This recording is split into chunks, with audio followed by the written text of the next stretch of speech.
Merhaba arkadaşlar, kanalıma hoş geldiniz. Bugün sizlerle bu yuvarlak yastıklardan yapacağız. Şu anda yuvarlak yastıklar çok popüler. Ben de bu yastıklardan denemek istedim. Umarım sizler de beğenirsiniz. Yapılışı çok kolay. Şiş, tığ gerektirmeden elle yapıyoruz. Bu kalın iplerle. Yapılışı çok kolay. Ben buna bir adet ip kullandım. Sadece bir adet iple bu yastığı yaptım. Herkes rahatlıkla yapabilir. Yastığımız top şeklinde. Elle yapıyoruz. Elle dikiyoruz. İçine de elyaf dolduruyoruz. Yıkarken de bu şekilde makineye atıyoruz arkadaşlar. Aynı ipten battaniye de ördüm. Battaniyenin yapılışını da paylaşacağım. Arkadaki yuvarlak yastığın tarifini de vermiştim. Bu yastık tarifini de vermiştim. Şimdi yumuş yumuş çok güzel bir yastık oldu. Kanalıma hala abone değilseniz kanalıma ücretsiz abone olabilir. Sıradaki videolardan anında haberdar olmak için zile basabilirsiniz. Benden görüp yapan arkadaşlar sosyal medyada paylaşım yaparken benden bahsederseniz sevinirim arkadaşlar. Şimdi modelimizin yapılışına geçebiliriz. Bu modeli yaparken bu Yarn Bee marka ipi kullandım. İpimiz böyle. Chunky peluş bir ip kullandım. İpimin arkasında eğer bunu şişle örülecek bir ipse 25 mm, eğer tığla örülecek bir modelse 25 mm tığ öneriyor. Belki bu bilgi ipin kalınlığını öğrenebilmek için sizin işinize yarar. Ve bir ipimde 25,6 metre ip var. Ben bir yastığı bu ipim yetecek kadar kullandım. Yani bir yastığa 25 metre ip kullandım. Türkiye'de benzer markaların isimlerini yorumlara yazabilirsiniz. Diğer arkadaşlara fikir olabilmesi için. Numara olarak 7 jumbo yazıyor. Jumbo bir ip. İpin kalınlığı 1,5-2 santime yakın. Şöyle göstereyim kalınlığını. Bayağı bir kalın bir ip. Bu peluş ip olmayıp da içi dolgulu penye iplerden de olabilir. O şekilde de yapabilirsiniz. İpin rengi de ivory rengi. Ek renk de diyebiliriz. Dediğim gibi bu kalınlıkta farklı bir iplerle de çalışabilirsiniz. Ben bu kalınlıkta bu ipi bulduğum için bununla yapacağım. Şimdi yapılışına geçebiliriz. Bunu yaparken ben tığ ya da şiş kullanmayacağım. Bunu elimizle yapacağız. Elimizle öreceğiz bunu. Tığa, şişe gerek yok bu modeli yaparken. Başlangıç kısmında ağız kısmını bağlayabilmek için biraz şu uzunlukta bir ip bırakıyoruz. Ondan sonra zincir çekmeye başlıyoruz. Şu şekilde bir sefer döndürüyorum. Boşluktan beri parmaklarımı geçiriyorum. İpi alıyorum ve zincir oluşturuyorum. Çok sıkmıyorum. Çünkü burada örgü yapmaya başlayacağız. Bu ölçüler hep aynı olması gerekiyor ki düzgün dursun. Tekrar bu ilmeğin içinden beri parmaklarımı geçiriyorum. İpimi alıyorum. Zincirimi oluşturuyorum. İlmeğin içinden beri parmaklarımı geçiriyorum. İpi oradan alıyorum. Zincirimi oluşturuyorum. Normalde tığla yaptığımız işlemi parmaklarımızla yapıyoruz. Benim yaptığım yastığın büyüklüğünde olabilmesi için ben 16 tane zincirle başladım. Bu zincir sayısı büyük ya da küçük önemli değil. Ne kadar küçük yaparsanız yastığınız küçük olur. Ne kadar büyük yaparsanız yastığınız o kadar büyük olur. Bunu isterseniz büyütebilirsiniz. Ben 16 tane ile başlayacağım. İlmeğin içinden parmağımı geçiriyorum. İpi oradan alıyorum. Zincirimi oluşturuyorum. Parmağımı ilmeğin içinden beri geçiriyorum. İpimi oradan alıyorum. Bu şekilde toplamda 16 tane zincir yapıyorum. 1, 2, 3, 4, 5, 6, 7, 8, 9, 10, 11,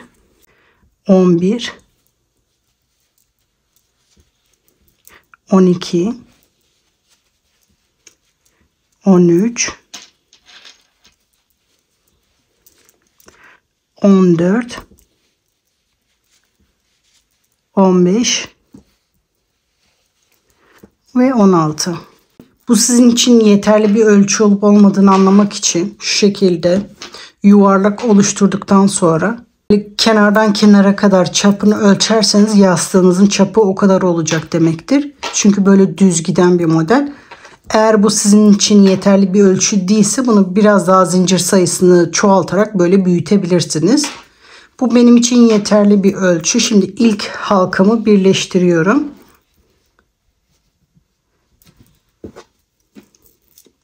Halkamı birleştirmek için bu ilk yaptığım başlangıçtaki bu uzun ipi halkanın içinden beri çıkartıyorum. Ama bu ilmek burada duruyor. Bu ilk baştaki halkamı bu ilmeğin içinden beri geçiriyorum ve halkamı burada sabitliyorum. Şimdi sıramıza bu şekilde devam edeceğiz. Sıramızı bu şekilde birleştirmiş olduk.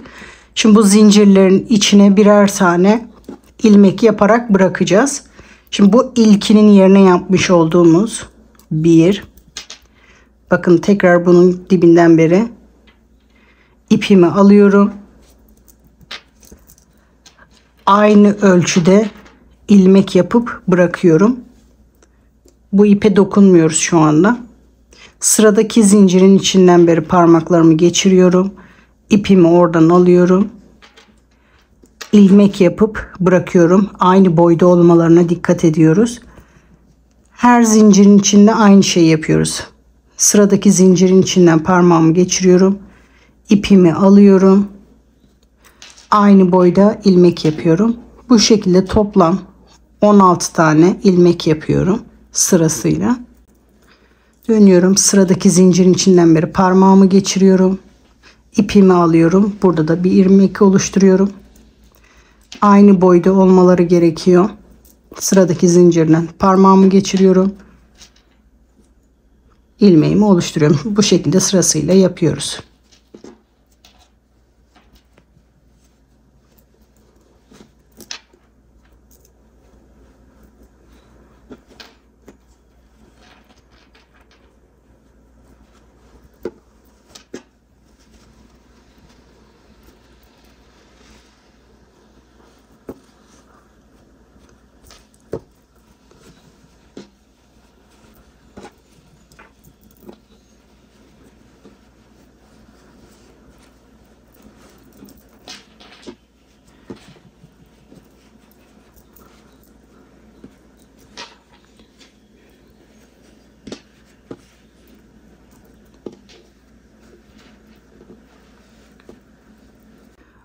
%15'inciyi de yaptım. Şimdi sonuncusunu yapıyorum. 16 sonuncu zincirin içinden beri ilmeğimi geçiriyorum ve 16 yapıyor. Bu ilk birleştirme aşamasında yaptığım ilmeği de sayıyorum. Onunla birlikte toplamda bu şekilde 16 tane ilmek oldu. Bunda hep dönerek gideceğiz. Burası bizim birleşim noktamız. Onu unutmuyoruz. Şimdi ikinci sıraya tekrar başlıyoruz. Böyle devam ediyoruz. Birleşim noktası yok. Bu şekilde sırasıyla bütün ilmeklerin içine tekrar ilmek yapmaya devam ediyoruz. Aynı boyda olmasına dikkat ediyoruz. Sırasıyla bütün ilmeklerin içinden beri ilmek yapmaya devam ediyoruz.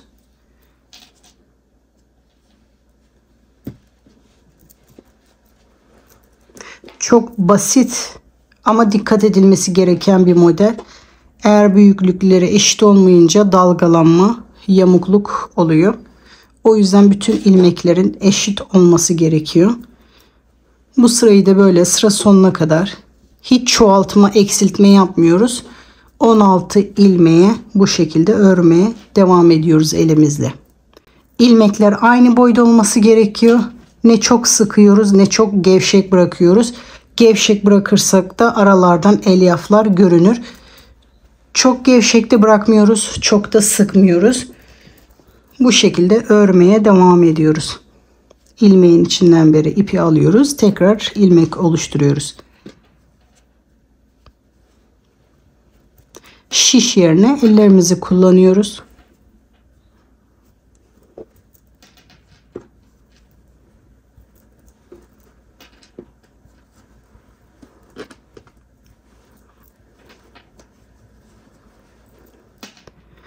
sonuna kadar geldim. Şimdi tekrar 3. sıraya başlıyorum.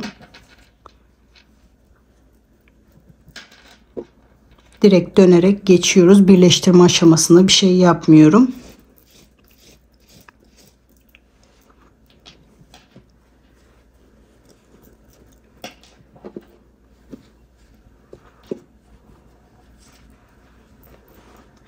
Yapılışı bu şekilde. Sadece ilmek ölçülerine dikkat etmemiz gerekiyor.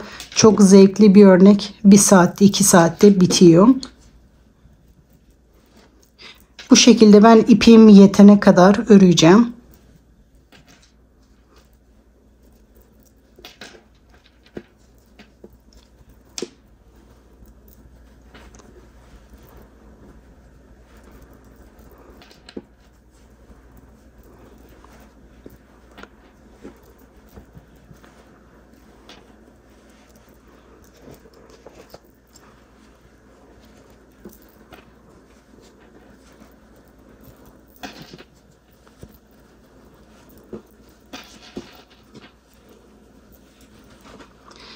Tekrar yeni sıraya başlamak için geldim. Yeni sıraya bu şekilde hiçbir işlem yapmadan normal sıra örer gibi devam ediyoruz. Bu şekilde yapmak istediğimiz uzunluğa kadar yapıyoruz. Ben ipimin bittiğince yapacağım. O benim için yeterli olacaktır. Bu şekilde bütün ilmekler eşit bir şekilde büyütmek istediğimiz kısma kadar büyütüyoruz.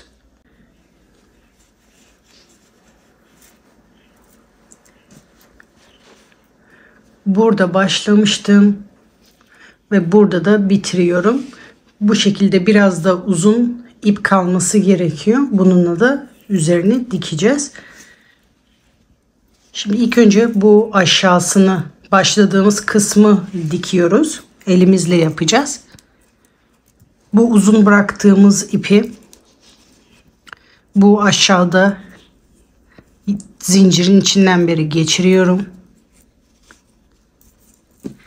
Sırasıyla bir tane atlıyorum, ikinciden yapıyorum. Yavaş yavaş da sıkmamız gerekiyor. İleride sıkması zor olacak ip kopmaması için. Bir tane atlıyorum, ikinciden ipimi geçiriyorum. Bir yandan da sıkıyorum. Bir tane zincir atlıyorum, ikinciden ipimi geçiriyorum. Bir yandan ipimi sıkıyorum. Bir tane atlıyorum, ikinciden ipimi geçiriyorum. Böyle sürekli bir yandan sıkmaya çalışıyoruz. En sonunda sıkarsak bu ip kopabilir. En son yaptıktan sonra sıkarsak bu ipimiz kopabilir. O yüzden sıkarak gidiyoruz. Bir zincir atlıyorum. İkinci zincirden ipimi geçiriyorum. Bir yandan sıkıyorum.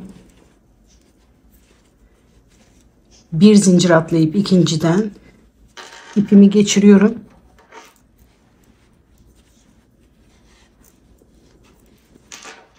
Son bir zincir kaldı. Burada da boşluk kaldı. Bu boşluğu kapatmak için bu son zincirden de geçiriyorum ve iyice sıkıyorum.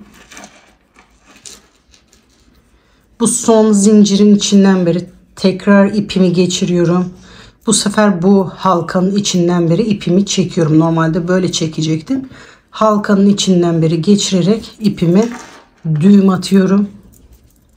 Tekrar aynı şekilde bir sefer daha yapıyorum. Düğüm atıyorum. İyice sıkıyorum ve bu fazlalık ipi bu ortadan beri içine doğru ittiriyorum. Bu şekilde burada görünmeyecek. Bu alt kısmı böyle oluyor. Şimdi üst kısmına da içine elyaf dolduruyorum. Şimdi içine yetecek kadar elyaf dolduruyorum.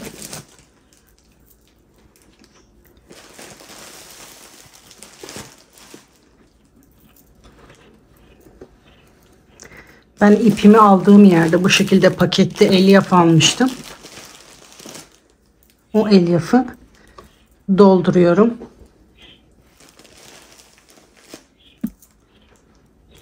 Direkt yuvarlak yastığınız varsa yastığı da koyabilirsiniz.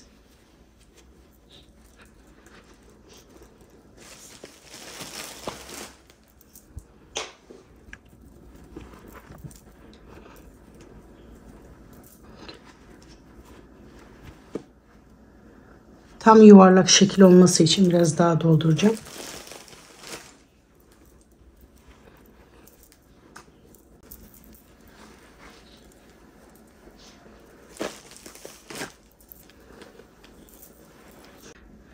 Bu kadar elyaf doldurmak benim için yeterli. Şimdi bu ağız kısmını kapatacağız. Bu başta en sonda bıraktığımız ipi ilk önce kendi ilmeğin içinden beri sırasıyla bütün ilmeklerin içinden beri geçiriyorum. Önden arkaya, arkadan öne.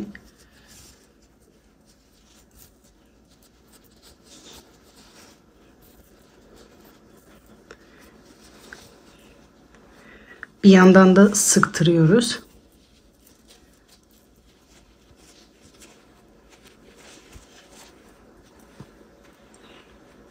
Bütün ilmeklerin içinden beri geçiriyoruz.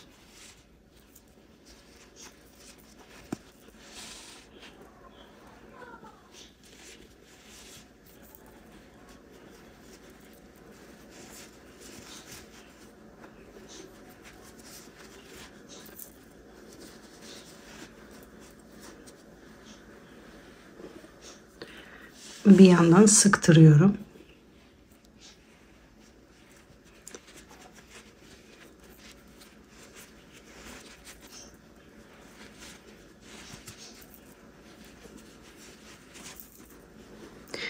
Son bir tane kaldı. Onun içinden de geçiriyorum. Şimdi yavaş yavaş hepsini sıktırıyoruz.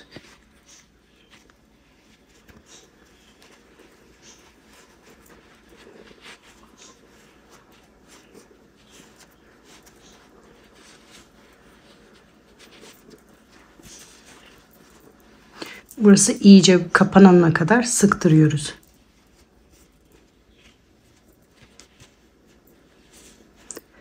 Bunu çok dikkatli olmamız lazım ipimiz kopmaması için. Biraz daha.